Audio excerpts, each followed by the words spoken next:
Nama saya paring dalem asma adalah Surakso Subiantoro. Saya adalah juru kunci makam atau petilasan Ki Dipojodo atau Kiai Jlomprong. Kiai Jlomprong itu nama lain daripada Ki Dipojodo. Saya mempunyai tugas untuk merawat dan nguri-uri budaya yang ada di lingkungan Dipoyudan. Sementara itu saya juga ditemani oleh beberapa teman dari warga Dipoyudan. Yang pertama yaitu Bapak Pracoyo. Beliau ini adalah bagian data dan menganalisa data, sejarah, dan lain-lain. Kemudian ada lagi Bapak Udi Marnoto. Dia ini adalah Ketua Paguyuban Budaya yang ada di lingkungan kampung Dipoyudan. Kemudian ada Bapak Ganes Purwanto Negoro, itu adalah bertugas sebagai spiritual di makam sini.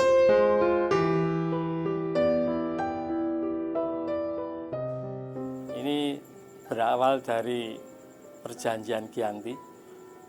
Mangkubumi mempunyai hajat dalem, yaitu membangun Keraton Ngayogya Hadiningrat, dan beliau bertapa di alas Pabringan.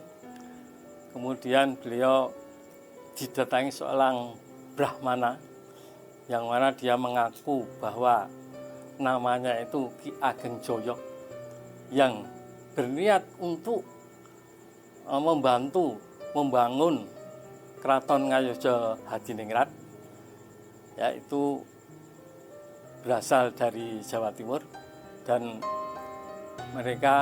beliau juga ingin meminta supaya dia itu bisa menjaga Tugu sebelah utara, yang mana untuk menjaga musuh dari sebelah utara. Dan yang kedua itu yaitu ada beberapa orang dari Jawa Timur yang juga ingin membantu membangun Keraton Ngayogya Hadiningrat, yaitu bernama Mertoyuda, yang kedua Dipojodo, yang ketiga adalah Joyoyuda. Mereka itu adalah ahli bangunan yang terpilih, dan beliau sangat ingin membantu membangun Keraton Ngayogya Hadiningrat. Ketika keraton itu dibangun, beliau itu izin untuk mandi di Sungai Winongo, tapi setelah ditunggu-tunggu rekanya, itu beliau itu ternyata malah musno itu hilang, dan beliau dimakamkan di sini, di Patok Dipoyudan.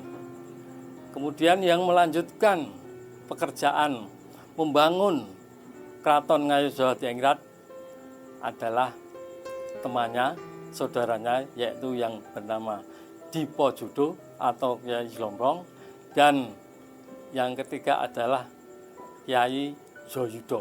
Itu sampai akhir ini beliau menurut langkah spiritual, beliau itu masih menjaga Keraton Ngayogyakarta Hadiningrat. Mertoyuda itu adalah sebagai sapu kawat seluruh kota Yogyakarta. Dipojodo adalah menjaga lingkungan keraton sebelah luar, dan Joyoyuda adalah menjaga keraton atau dalam benteng yang sebelah dalam. Menurut langkah spiritual, beliau itu masih menjaga sesuai dengan tugasnya masing-masing.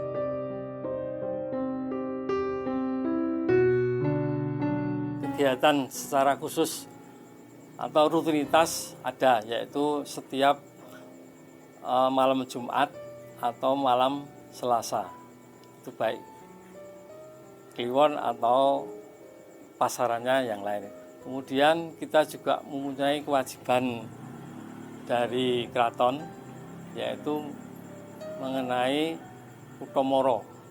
Kutomoro itu adalah bentuk kewajiban sesaji yang diberikan kepada keraton untuk dilaksanakan di sini, yaitu berziarah atau istilahnya kirim doa. Itu setiap bulan Ruah. Kemudian kegiatan yang lain adalah jamasan pusaka. Itu yang diselenggarakan setiap bulan Suro. Kalau bahasa bulan Jawanya itu setiap bulan Suro.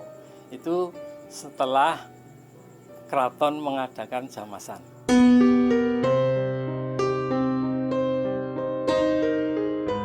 Kita punya pusaka yang sudah menjadi unggulan, yang di sini ada tersimpan di Bapak Ganis. Dan pusaka yang lain itu berupa ada tombak, ada keris, kemudian ada ya semacam kayak kol buntet, terus itu ada.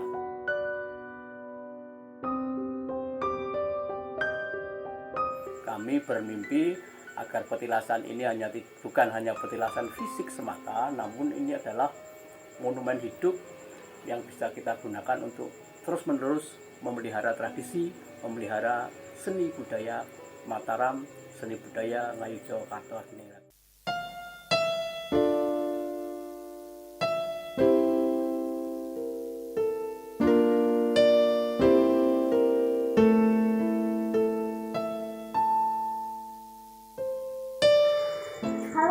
Ketemu lagi dengan saya Cici Masitoh dalam acara Napatilas, acara yang mengulas tentang legenda dan misteri. Pemirsa, di episode kali ini kita akan mendatangi sebuah makam yang mana makam tersebut hanya ada satu dan tidak ada makam lain di sekitarnya. Makam siapakah itu dan apa kisah di balik makam tersebut? Jangan kemana-mana, tetap di Napatilas.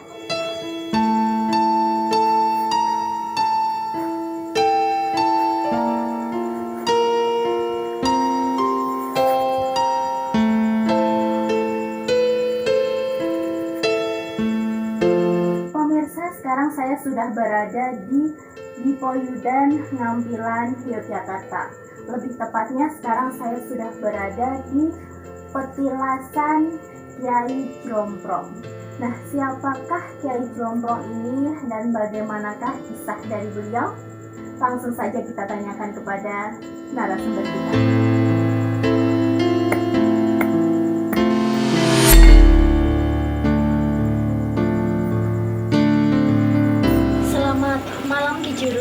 Selamat malam Mbak Cici.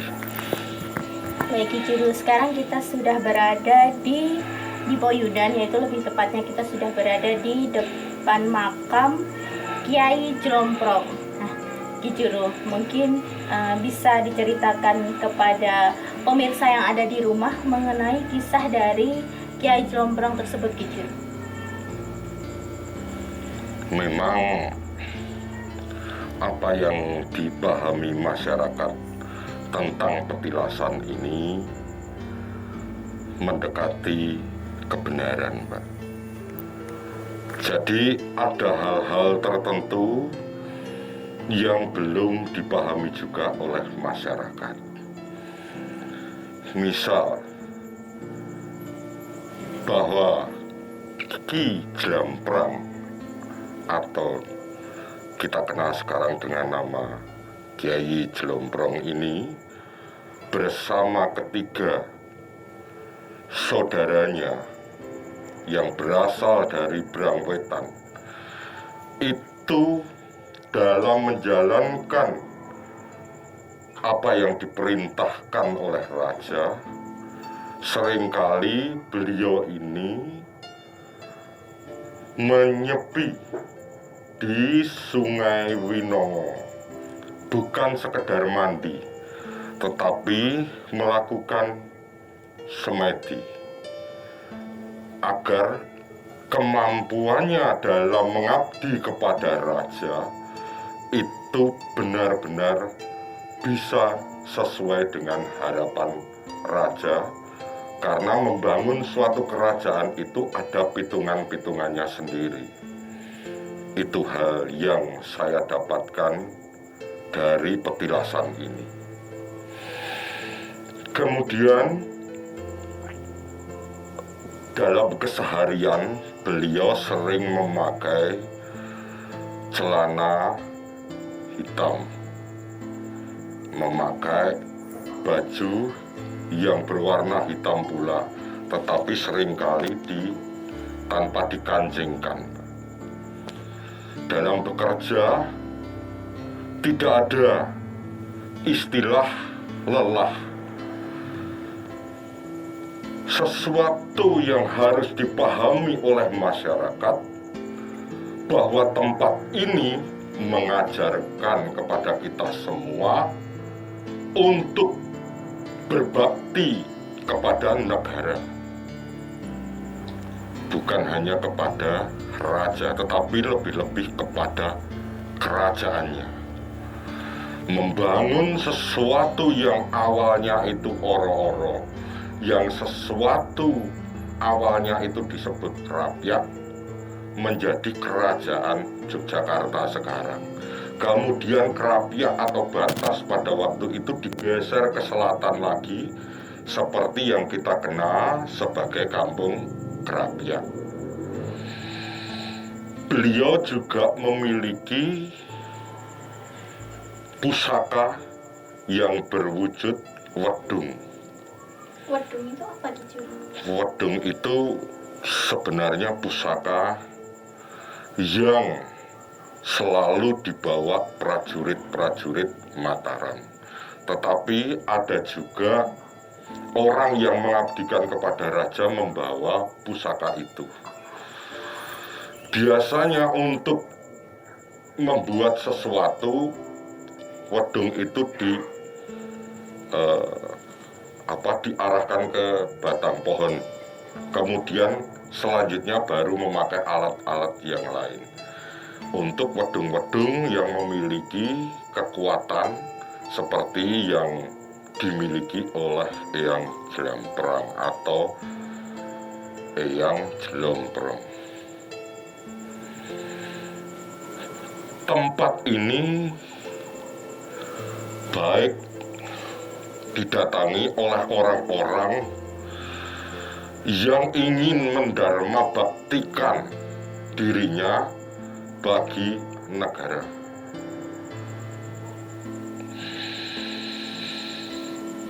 Kekuatan dari beberapa pusaka yang dimiliki beliau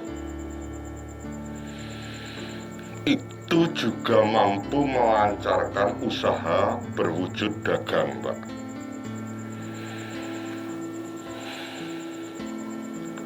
Hal terpenting yang saya pahami bahwa masyarakat di tempat ini itu secara susah payah dan bersungguh-sungguh membangun tempat ini menjadi suatu tempat yang asri,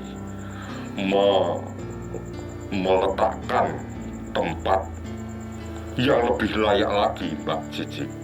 Karena awalnya makam ini dulu hanya digeser karena terkena benteng atau bangunan yang didirikan oleh Belanda di sebelahnya. Kemudian makamnya asal ditaruh di samping benteng tersebut. Tetapi kesadaran masyarakat mewujudkan tempat ini menjadi tempat yang asri, tempat yang masih sering dikunjungi oleh masyarakat. Baik Ki Juru. Nah, tadi disebutkan bahwa Kiai Jelomprong ini bertiga begitu ya Ki Juru. Nah, kalau boleh tahu Ki Juru, kenapa hanya ada makam di sini hanya ada satu milik Kiai Jelomprong itu sendiri, kemudian dua yang lainnya di mana begitu Ki Juru? saudaranya dimakamkan di sekitar Gudean. Sedangkan satu saudaranya yang mukso atau hilang di Sungai Winongo itu tidak ada makam yang diwujudkan di situ, Mbak. Jadi maksudnya begini, Kali Winongo yang ada sekarang ini sebenarnya sudah berbelok arahnya lebih ke selatan ketika dibangun kerajaan Yogyakarta, supaya tidak terlalu dekat dengan keraton, sehingga dari kampung Badran ke arah Sudagaran itu sungainya dibelokkan. Kemampuan dari leluhur kita bukan perkara mudah untuk membelokkan suatu sungai. Jadi sungai pada waktu itu betul-betul dalam dan deras. Kemudian dibelokkan agak ke barat. Makanya berputar sungainya di daerah wilayah di dekat sini, Mbak. Ketika melakukan Topo Broto, beliau hilang. Tidak ditemukan raganya, maka orang mengatakan saudara dari Ki Jelomprong ini mukso di tempat sungai yang dikeramatkan pada waktu itu. Karena di tempat itu banyak tempat-tempat untuk melakukan bertapa. Orang-orang bertapa di bawah pohon yang sangat besar namanya Winong. Seperti itu yang saya dapatkan, Mbak Cici. Baik, jadi yang satu dimakamkan di Godean, kemudian yang satu dipercaya mukso atau hilang begitu ya Ki Juru. Benar. Tadi juga disebutkan bahwa makam dari Kiai Jelomprong ini tergeser ya Ki Juru, tergeser karena adanya pembangunan beteng. Nah, yang digeser itu berarti hanya nisannya saja begitu Ki Juru, atau kemudian dimakamkan di sini, kemudian jasadnya juga ikut dimakamkan di sini begitu Ki Juru? Karena beliau meninggal itu ratusan tahun yang lalu, prosesi yang dilakukan oleh orang-orang Jawa itu memindah tidak hanya sekedar menggeser makam, tetapi bekas-bekas atau misalnya ada tulangnya, ada bagiannya, atau tanah yang warnanya berbeda dengan tanah yang ada di sekitarnya, itu juga diambil untuk ditempatkan di tempat ini agar lebih mudah. Masyarakat tahu dari dulu bahwa tempat ini wingit. Tempat ini memiliki kekuatan yang membuat orang-orang itu agak takut untuk mendekat karena posisinya ada di pojok dari markas Belanda. Dahulunya ini markas Belanda, Pak, di sebelah belakang kita. Kemudian dari tempat itu masyarakat memiliki inisiatif. Siapa lagi kalau bukan masyarakat yang mau nguri-nguri, yang mau memulai orang-orang yang telah berjasa kepada Keraton Yogyakarta, seperti yang dilakukan masyarakat di sini. Begitu, Mbak Cici. Baik, untuk dari sisi misteri sendiri Ki Juru. Nah, sisi misteri dari makam Kiai Jelomprong ini apa Ki Juru? Atau mungkin dari yang ada di sekitar sini begitu Ki Juru? Seorang paranormal Indonesia yang sangat terkenal pernah datang ke tempat ini. Beberapa kali sewaktu dia sekolah di Yogyakarta, dia datang ke tempat ini secara sembunyi-sembunyi.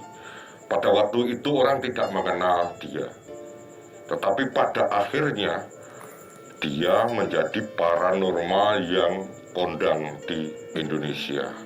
Rumahnya sangat megah. Artinya apa? Ada sesuatu yang telah dia dapatkan di tempat ini. Tidak mesti berwujud pusaka. Meskipun di tempat ini masih banyak pusaka yang datang, Mbak. Pusaka-pusaka yang tidak bertuan itu masih datang ke tempat ini. Kalau pusaka itu bisa didapatkan karena keinginan beliau kepada masyarakat, itu adalah hal yang baik. Tetapi kalau pemburu pusaka mengambil pusaka di tempat ini, saya sarankan jangan. Karena akan mengganggu keseimbangan di tempat ini.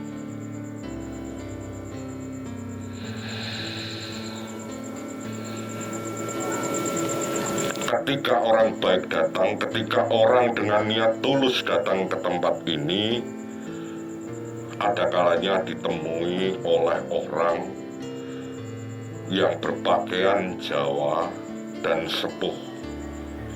Tetapi terkadang dia ditemui juga oleh orang yang sama, yaitu Kiai Jelamprang atau Kiai Jelomprong, itu dengan pakaian yang serba hitam-hitam.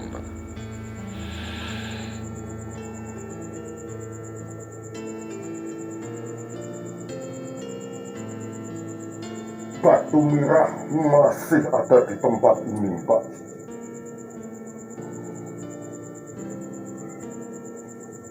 Kekuatan batu merah itu masih ada.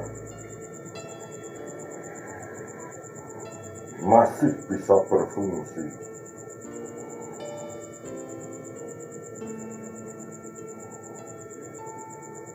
Dan kekuatan itu juga tergantung dari masyarakat untuk menjaga tempat ini dengan baik dan benar.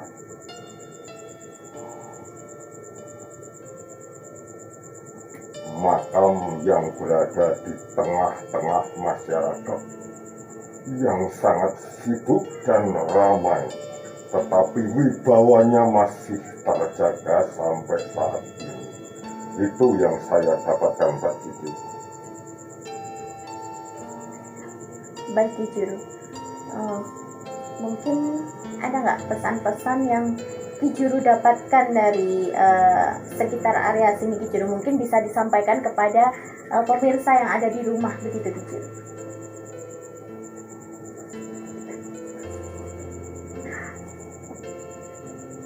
Temukan jati diri.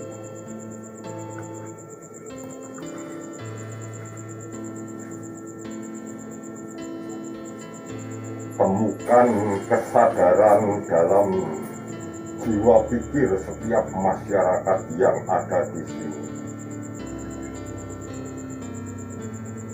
Mikir kanthi wening, ojo grusak-grusu.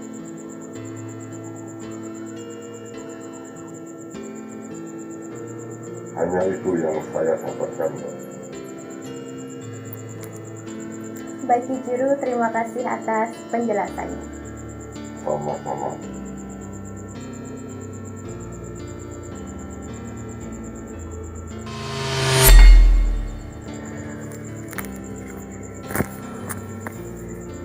Baik pemirsa, seperti itulah kisah dari petilasan Kiai Jelomprong. Mengenai legenda dan misteri yang ada, percaya atau tidak, monggo.